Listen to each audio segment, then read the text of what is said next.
You notice me have a jacket? Eh? You notice my jacket? Yeah? Purple. Yeah? Jacket. You so see the significance of my wearing my loud jacket today. I wear it proud, yeah? Loud and proud in my jacket, yeah? Alright, but we start off this session by saying that, look, you don't know, say, people, well, I'm going to tell you now, Jamaican women, I love Jamaican women, yeah? They are loving, they are nurturing, they are absolutely caring, all the positive and good things you want in women, you can find them in Jamaican women. No. Having said all of that now, yeah, I want to share some information with you. See? And then after that, we come to a conclusion. Did you know that Jamaican women, in terms of paternity fraud, see, Jamaican women rank amongst the highest in the world. In fact, I'm going to go further than that. Jamaican women are ranked the highest in terms of giving man jacket. Yes. I read 2 anthropological studies, right? One of them was about 4 or 5 years old, but I read this recently. And it suggested, in fact, the data is suggesting that almost 1 in 3 Jamaicans a jacket. Yeah, almost 1 in 3 Jamaicans a jacket, right? And I read another one now, which was a more recently published one now, that has the figure closer to 1 in, well, what the wording actually said is that 1 in every 4, 25% of all Jamaican fathers wear at least 1 jacket. Yes, yeah. There's another data. There's a data regarding the disputed paternity of children. Generally, the disputed paternity is a specific cohort. People who have reason to doubt whether the child is for them or not, right? That cohort around the world, the percentage of cases that are fraudulent, see, is 50%. That are the worldwide rate, right? In Jamaica, see, it is 70%. Make we call a spade. You know what that means? Yeah? Jamaican women are the most skillfully deceitful women in the entire world. Yes. And we find hard to reconcile this, against growing up in a Jamaican society, where it was drilled into our head that it is the men, the Jamaican men, are the worthless, promiscuous, wicked species, the Jamaican men, This is what we hear all our lives growing up, How Jamaican man worthless, and how we wild, and we have enough woman, and we have no responsibility, and with this and with that. Yeah? But what this data is basically turning the tables, This piece of data, and look, we now go around it. It has a big part to it. A big part of it is about socialization.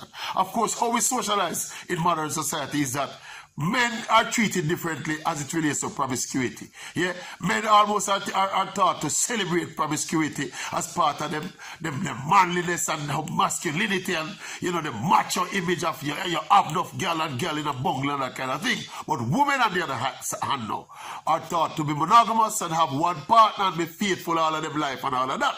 But we know, based on this data now, is also proving that the propensity for deceit is no more in a man than it is in a woman. In fact, it is much more based on this data in the Jamaican woman. That propensity is higher in the Jamaican woman than in the Jamaican men.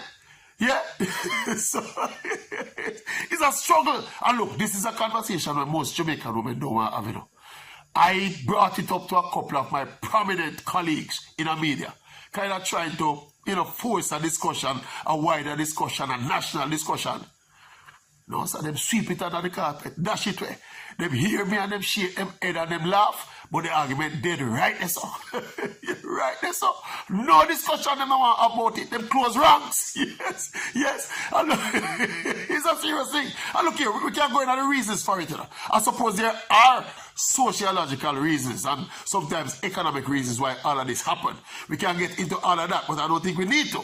See, I think the salient thing is that we have been deceived for almost an entire generation based on what is happening now, based on who who are the deceitful and cheating species amongst men and women, especially here in Jamaica. Yes, we top the list. We are the top. We are the top. Look here, the data I already know. We are so far ahead, you know. There are some other nations that were mentioned in the top list, right? Nigeria, I think UK, USA, Canada, Jamaica, top them all. Top them all. We have the most deceitful women in the world. And nobody don't want to talk about it.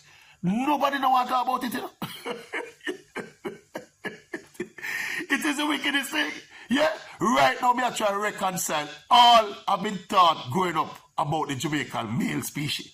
My very father, which were some of these things now, cause you to look at your parents differently, you know. Like you view your mother different from you view your father. It's almost like coming up now, you always had this view of your mother as the angelic species, right? And as it relates to your father now, you have your father as this person that you ought not to be trusted. That is the stereotype them give of the Jamaican male, you know. Growing up, you know, me I talk for myself growing up, you know. Only you can imagine the shock now when we experience now, learning that this data out there that is verifying that it is not so, and it is indeed the woman, the Jamaican woman, that are the queens of the seed. You see, 1 in 3 Jamaicans. All right, call it 1 in 4. 1 in 4 Jamaican fathers are wear a jacket. No, sir. No, sir. Most of these cases are found out and confirmed during the filing process to go to the United States. Because you know it's a common thing that in Jamaica. A lot of families, members in America file for their loved ones in Jamaica. And that part of that process, an integral part of that process, a compulsory part of that process is a DNA to verify the actual paternity of the children. And that's most of the man them get them heartbreak. Yeah, there's a notorious case in Jamaica of this man that married to this lady. Yeah, 5 children. No, I think 6 children. 6 children. And 5 out of the 6 a jacket. 5 out of the 6 a jacket. The irony about that one is that you know, is that the man said he still love the woman and he wants to stay married to her. And he's loyal to her. That's the irony about that one. I personally know a brethren. See it? He's a big man. See it? He has 2 children by his wife. Married for many years, and it so happened that the thing reached a position now where they were filed for the children now. See, his son was like 24. We're no longer children anymore, you know, adults. The son is like 24 and the daughter is like 18. And during the filing process, the man realized that none of the 2 picked them out of him. Eh? People want to say, eh? This is a reality we're facing. You know? This is a reality we have to face, and at some point, we have to have a discussion about it. Eh? But as we said here, I've raised it to many prominent Jamaican women, some of them in media, some of them in law. They don't want to talk about it. They don't want to talk about it. They want to resign the conversation to cussing manners dirty and worthless. Jamaican manners dirty and worthless. But they don't want to discuss this data. This data here is loud than the bell we are ringing for the church top, you know. But they don't want to talk about it. So people, I am left with no option than to just posit the conclusion. And this is clear for everybody to see. Assuming that this data is true. See, I have no reason to believe that it's not true, because I've read it from more than one sources. See, especially the one about a disputed paternity. Our rate is 70%. The worldwide rate is 50%. So that's 20% up on the international rate. See, women they get 20% more jacket than the international than the rate is internationally. And of course, giving jacket, you know, is not illegal, you know. It's not illegal. So it's a matter of probably morality and all of that we're talking about, and trust and all of that. But it is startling. It is startling. Yeah. Can you imagine if the shoe was on the other foot? Or the women folk would have beat us Jamaican men. So I'm going to leave it right there, some people. But remember, based on what we discussed here today, right? The conclusion of this conversation is that Jamaican women are the most skillful and deceitful women in the entire world. Think about it. The entire world. The same Jamaican woman we will love and trust and adore. That beautiful specimen, that Jamaican woman, the same Jamaican woman, is the most skillfully deceitful in the entire world.